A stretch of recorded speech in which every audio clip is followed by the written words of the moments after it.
Chapter 1: The Spirit of the Banyan Tree, the Ghost of the Cotton Tree, the Owl of the Sacred Fig. My hometown is in Haidiong. Like many other rural villages in Vietnam, it's a peaceful and livable place. We've always had a tradition of valuing education. Proof of this lies in the scholar's stele placed in front of the village temple. But I suppose I didn't live up to that legacy because I was terrible at studying.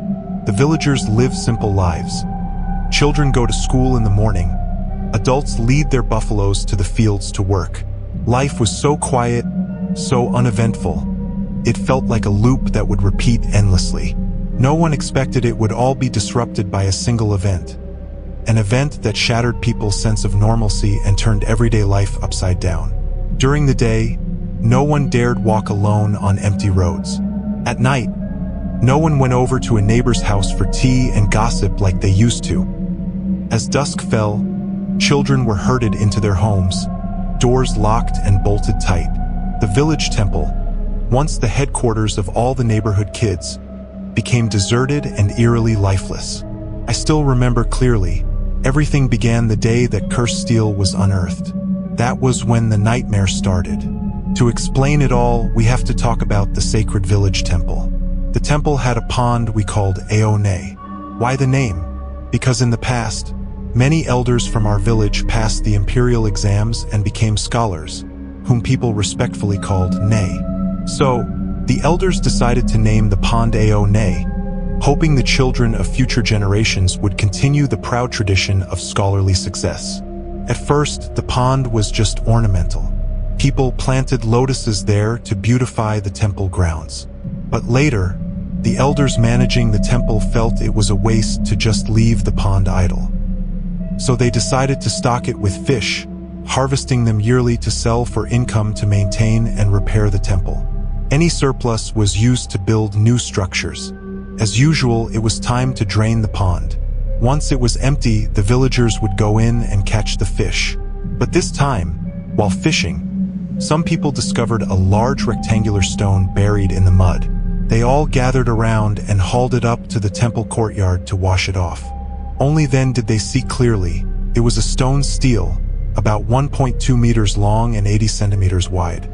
A chunk had broken off from the lower right corner. Strange, squiggly symbols, like worms, were carved all over its surface. One elder who knew Chunam examined it but said it wasn't Chunam. Others checked classical Chinese dictionaries but could only recognize one character, a large TRAN, Jun, carved in the middle. After much discussion, they all shook their heads. No one could make sense of the other markings. Eventually, they agreed. The rest weren't written characters. Maybe they were drawings, but no one knew what they meant.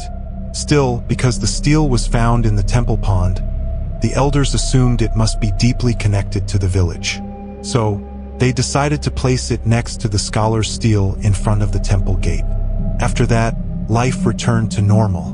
The villagers went back to their daily routines. Except for one person, Uncle Mock. I call him Uncle because our families are distantly related. He calls my grandmother Aunt. Uncle Mock was nearly 70, but he had aged well. His beard and hair white as snow, his face kind and gentle.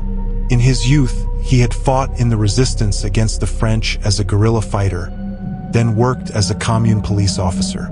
In his later years, the village elders, trusting him, asked him to take care of the temple.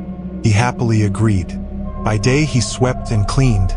By night he stayed over to watch the grounds.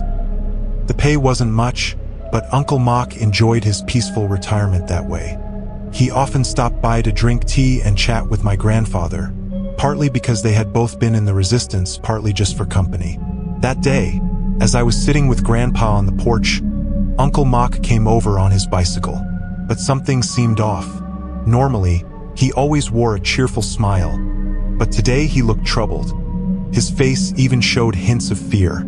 Grandpa smiled and greeted him. "You came by today. Come on in and have some tea." Uncle Mock nodded, parked his bike in the yard, and came to sit at the tea table. He looked pensive and said, "Maybe tea for another time. Today, I've got something urgent to tell you." "Grandpa, seeing his serious face, stopped smiling and nodded for him to continue. But Uncle Mock kept hesitating, unsure where to begin. Grandpa poured a cup of tea and placed it in front of him, but he stayed silent. Finally, Grandpa urged him, "Come on, spit it out already."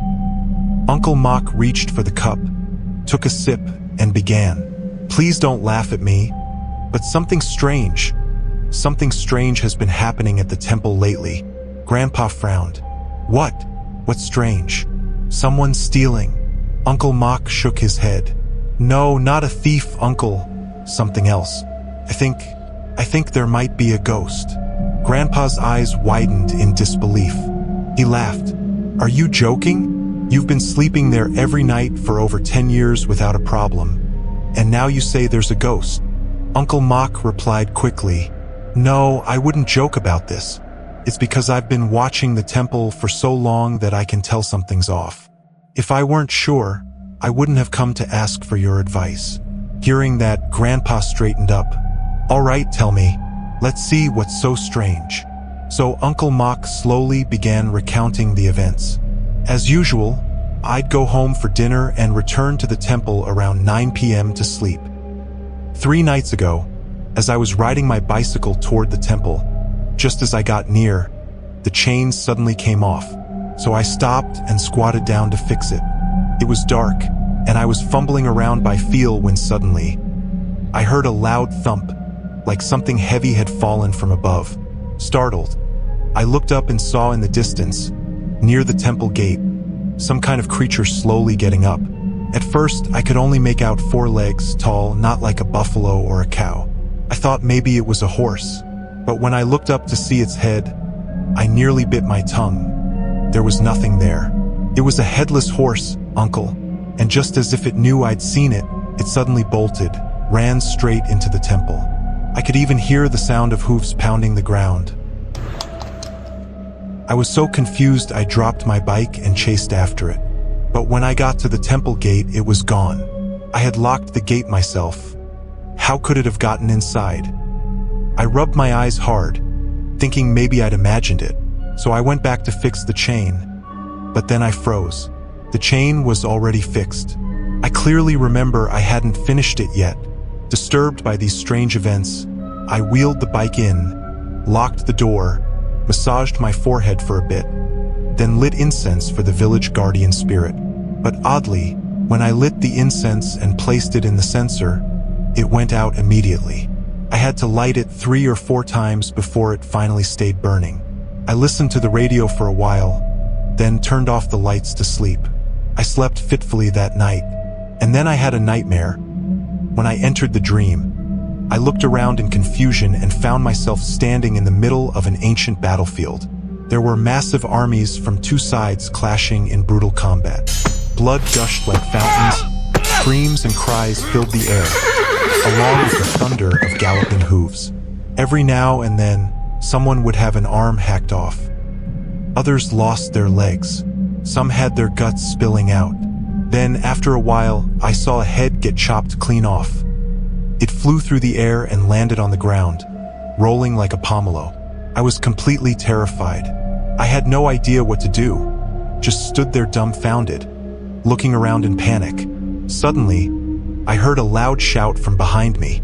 When I turned around, I saw 2 men on horseback, one dressed in blue armor, the other in yellow. One held a spear, the other a saber.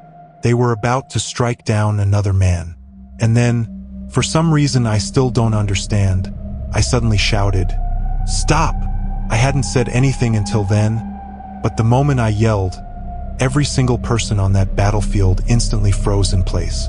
The screams and cries that had filled the air just moments before fell completely silent. Then all of them slowly turned to face me. Even the ones who had just been lying wounded or dead on the ground suddenly stood up.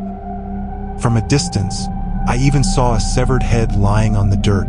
It opened its eyes.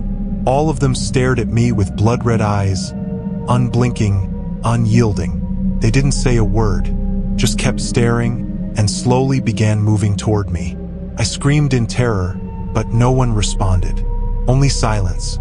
Thousands, no, tens of thousands, of people began closing in. I was completely surrounded. There was nowhere left to run. Just when I thought I would die of fear, I heard the crow of a rooster. Cock-a-doodle-doo, cock-a-doodle-doo. I jolted awake. Looking around, I realized I was still lying inside the village temple. My whole body was drenched in sweat. Uncle Mock's hands trembled as he reached for a cup of water and drank it all in one gulp. My grandfather listened in silence, deep in thought. After a moment, he finally spoke. "That's certainly strange, but it doesn't necessarily mean there's a ghost. Could just be a regular nightmare. The village festival's coming up. Maybe you're under pressure and overthinking things." Uncle Mock gave a bitter smile and said, "Oh, if it were only that simple, I wouldn't have come here to bother you. The first night, I didn't believe it either, just like what you said. But then came the second night, and the third. Now I'm 100% certain." "What? You experienced it 2 more times? Tell me what happened," my grandfather said, surprised. Uncle Mock, voice shaking, continued, "On the second night, as I biked to the temple and reached the same spot where the chain slipped the night before, the chain came off again. I was spooked. I mean, what were the odds it would happen in the exact same place?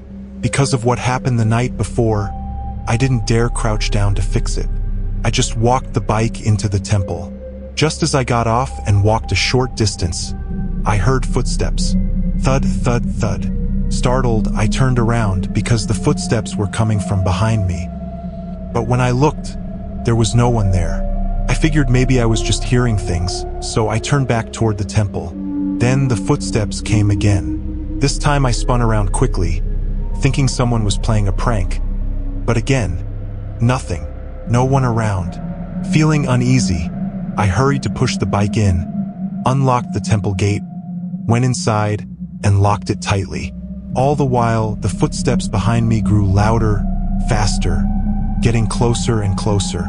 Panicked, I grabbed incense and candles and lit 3 sticks on the altar of the village's guardian spirit. I silently prayed. Only then did things start to calm down. Like the night before, after a while I turned off the lights and went to bed.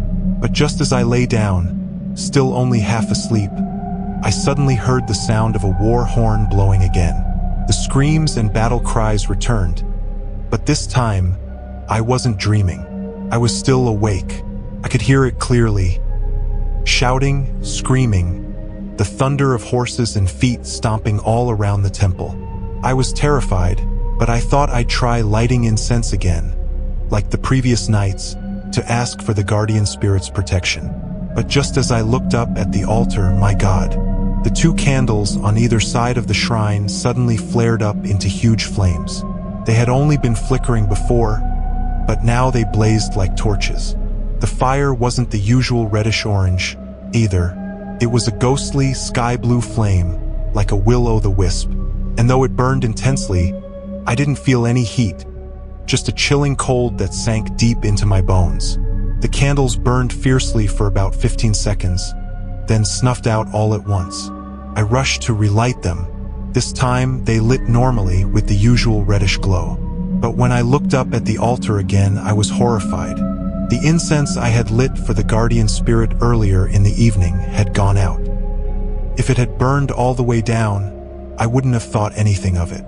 But no, there were 2 short sticks and 1 long stick left. They hadn't burned to ash. They had gone out midway. Outside, the battle noises were still raging, shaking the temple walls. I had no choice. I ignored the old sticks and lit 3 new ones. I placed them in the censer and knelt down, praying with all my heart. At that moment, the sounds outside vanished completely. I didn't dare go back to sleep. I stayed up all night. Oh, and about those incense sticks, I brought them with me. I prayed for permission to take them, then brought them here for you to see. Saying that, Uncle Mock carefully reached into his coat and took out a small pouch. He opened it and placed it on the table for my grandfather to examine. My grandfather frowned. "You shouldn't have done that. Why take incense sticks out of the censer? Even if they went out, you should have let them burn completely." Uncle Mock gave a wry smile. I didn't want to take them out, but no matter how many times I tried to relight them, they wouldn't burn. So I brought them here to show you. My grandfather picked up the incense pieces, held them up to the light to examine them. Suddenly, the incense crumbled. The material along the sticks broke apart and scattered across the table. My grandfather looked puzzled. Did they get wet or something? Why would they fall apart like that? Uncle Mock was just as surprised. What? No, I would never let them get wet. I even wrapped them carefully in a plastic bag. How could they be wet? Still frowning, my grandfather reached down, picked up some of the fallen incense dust, and rubbed it between his fingers. He sniffed it. Immediately, he wrinkled his nose in disgust. Seeing this, Uncle Mock did the same. The moment he brought it to his nose, he exclaimed, "Oh God! It stinks! What the hell is that smell?" He turned his confused gaze toward my grandfather, who just shook his head. He didn't know either. Normally, burning incense gives off a sweet, calming aroma. Even the raw materials should have a mild scent. But this was different. My grandfather sighed and said, "Among the living, people fear 3 long and 2 short. For incense, it's 2 short and 1 long that's ominous. There's definitely something strange, unnatural, going on at that temple. I believe you, go on." I couldn't help but butt in. "What do you mean 3 long and 2 short?" My grandfather barked. "This is grown-up talk. Stay out of it." I pouted but didn't say anything else. Seeing me sulk, Uncle Mock smiled kindly and explained, "It's not long short like you think. The saying goes, the living fear 3 long and 2 short. It refers to the shape of a coffin, 3 long wooden planks for the sides, 2 short ones for the ends. It's a euphemism for death. As for incense, 2 short sticks and 1 long one burning together is a bad omen. It suggests evil spirits are near or a restless soul hasn't moved on. In short, it means misfortune is coming." Hearing that, I finally understood. I turned to smile sheepishly, but my grandfather was glaring at me again, so I stuck out my tongue and kept quiet. My grandfather turned back to Uncle Mock. "All right, finish your story.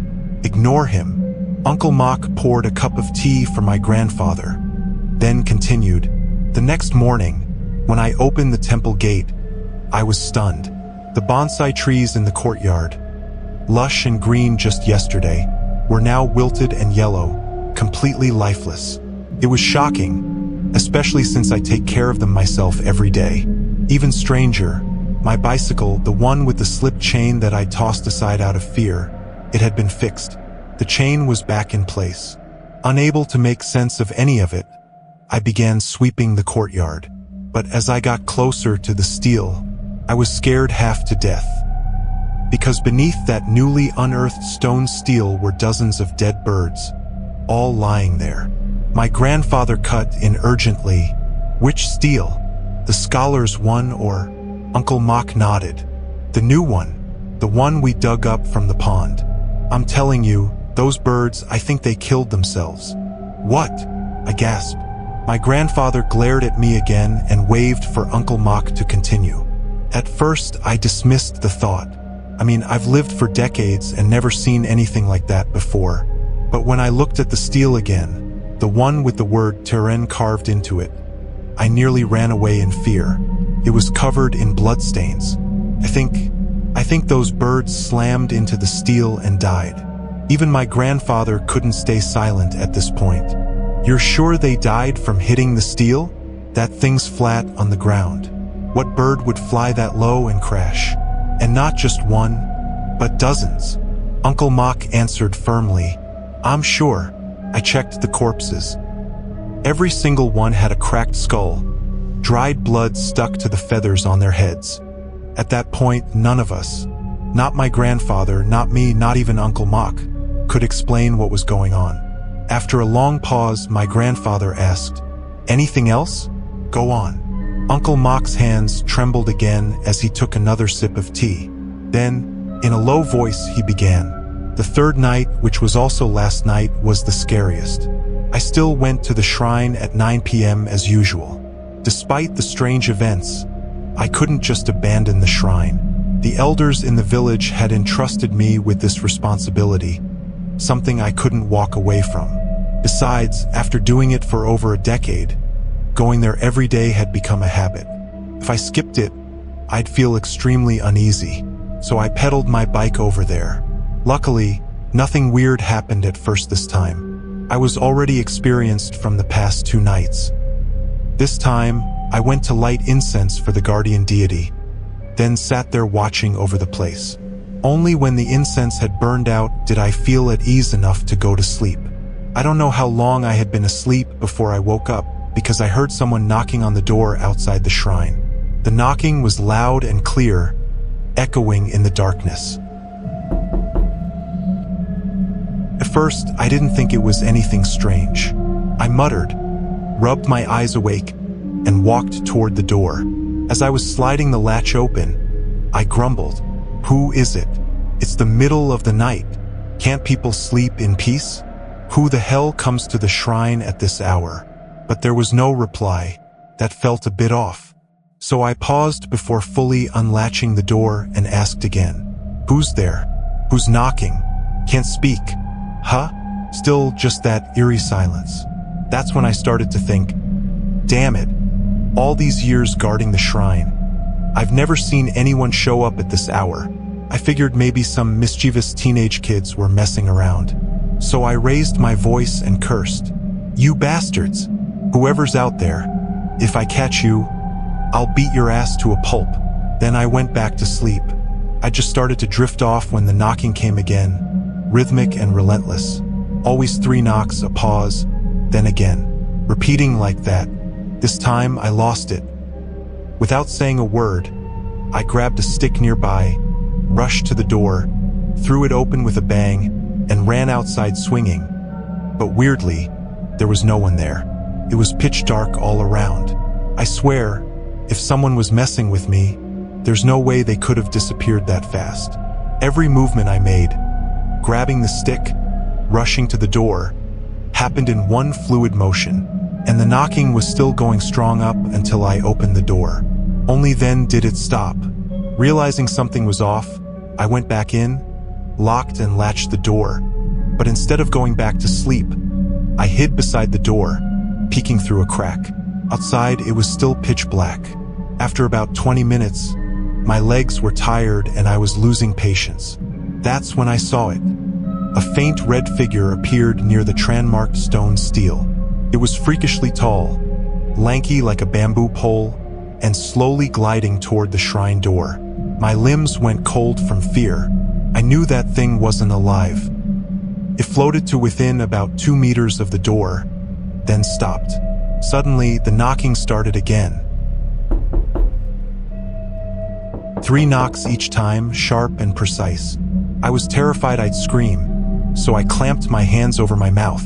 But in my panic, I accidentally dropped the stick. In my head, I could only think, I'm screwed. Right after the stick hit the floor, the knocking stopped. Out of sheer curiosity, I wondered if that thing had noticed me. So I leaned in, peeking through the door crack. And that's when I saw a pair of long, narrow eyes, as long as a handspan, glowing an eerie green in the dark, staring right back at me. I was so terrified I fell backward, but I still kept my mouth shut tight, not daring to make a sound. I didn't know whether it had seen me or not. I crawled slowly backward, and just as I turned away to crawl back further, I heard a ghostly laugh outside. Then the knocking came again, but this time wasn't in 3s anymore. It was a relentless pounding, like that thing wanted to break down the door. At that point, I couldn't crawl anymore. I stood up and ran inside. I grabbed incense and offered it to the guardian spirit. The moment I stuck the incense into the pot, the pounding stopped. I knelt down and prayed non-stop. But you know what? Every time the incense burned out, the pounding resumed. I also started hearing shuffling sounds, footsteps circling the shrine. After realizing this, I didn't dare let the incense go out. As soon as it was almost finished, I lit a new batch. And so it went all night until morning. When the sun came up, I immediately rushed here to tell you. After hearing Uncle Mock's story, my face turned pale. I jumped behind my grandfather and hugged him tightly. Even he was trembling a little. Then he said, "Here's what we'll do. Stay for lunch today. I'll send Duke to invite the other elders over. During lunch, bring this story up. We need everyone's advice. Two heads can't match many. Also, we need to hear what they plan to do about that stone stele."